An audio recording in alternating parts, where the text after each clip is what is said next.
Hi everyone, my name is Michelle and I am a counselor who works for Elizabeth Fry in their sexual assault intervention program.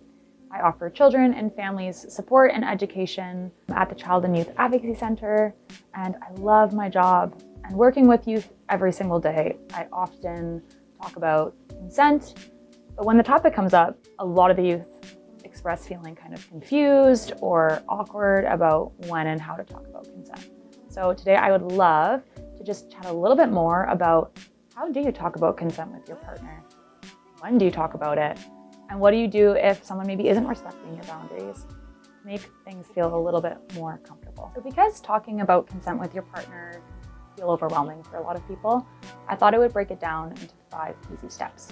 So first is starting the conversation early, asking and giving consent, checking in, saying no, and respecting your own boundaries if someone tries to push them. So let's start with starting the conversation around consent early on.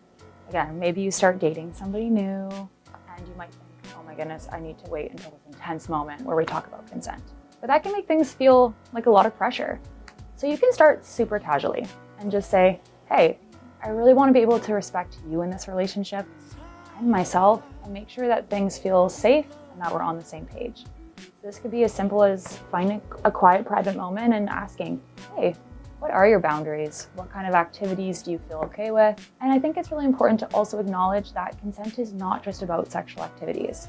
This can also be about personal space or even texting, right? It could be questions like, do you feel okay with me taking you in photos? Just different kind of questions that you can start to ask really early on that feel natural and help create some safety in your relationship. And now let's talk about giving and asking for consent. Again, consent goes both ways. So it's important to check in with your partner, but also feel comfortable to provide your consent. And it's really important that you give an enthusiastic yes. Silence is not consent.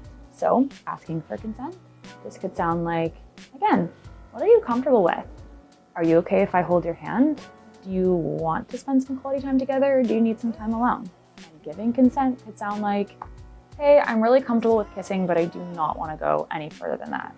Or I'm okay with us sending text messages, but I am not okay with sharing personal photos. Again, you're so entitled to your own boundaries and you want to respect the other person and create safety and show them that you care. So really important to also ask before you do it. So now let's talk about checking in. We're humans, our thoughts, our feelings, our preferences, our values are always changing. So we can only expect that what we feel comfortable with in one moment might not be what we feel comfortable in the next. So really important that talking about consent is an ongoing thing in your relationship and that you're always checking in with yourself and with your partner. So this could sound like, does this still feel good for you? Do you want to keep going or do you need to take a break? Again, it's making sure that you're always on the same page. You're respecting yourself and your partner. Another important piece about talking about consent with your partner is also recognizing that it's okay and so respectable to say no. But oftentimes a lot of the youth that I talk to, they're like, how do I do that? It can become really tricky too when you love your partner and you want to please them. But know that it is so important that you set your own limits and respect your own boundaries and that you say no when things don't feel comfortable anymore. And that can even be in the middle of an activity. This can be as simple as saying, please stop, this hurts, or I thought I was okay with this, but I don't feel good about it anymore. Again, your personal needs matter the most, and you don't owe anyone a yes. If someone doesn't respect your boundaries or gets upset when you say no, remember that it's not about you, it's about them. So in those instances, it's important to be really clear and really firm. That can sound like, hey, I've told you my boundaries, I really need you to respect this. And if you can't, I'm gonna take a step back. Respect for yourself is so important so that you feel safe, and it can feel really, really hard, especially if somebody is using manipulation or becoming really, really threatening. And in those moments, know that you can absolutely step away and ask for support. At the end of the day, your needs matter the most. I so appreciate you listening today, and I hope that these 5 steps have helped you gain a bit of a better understanding about how you can talk to consent with your partner. But with that said, I do want to appreciate that we can talk about consent with our partners.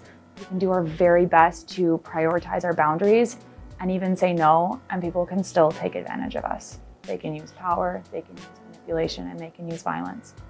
So if you've ever experienced any kind of assault, know that you can absolutely reach out to Elizabeth Fry and we can support you with anything that you need.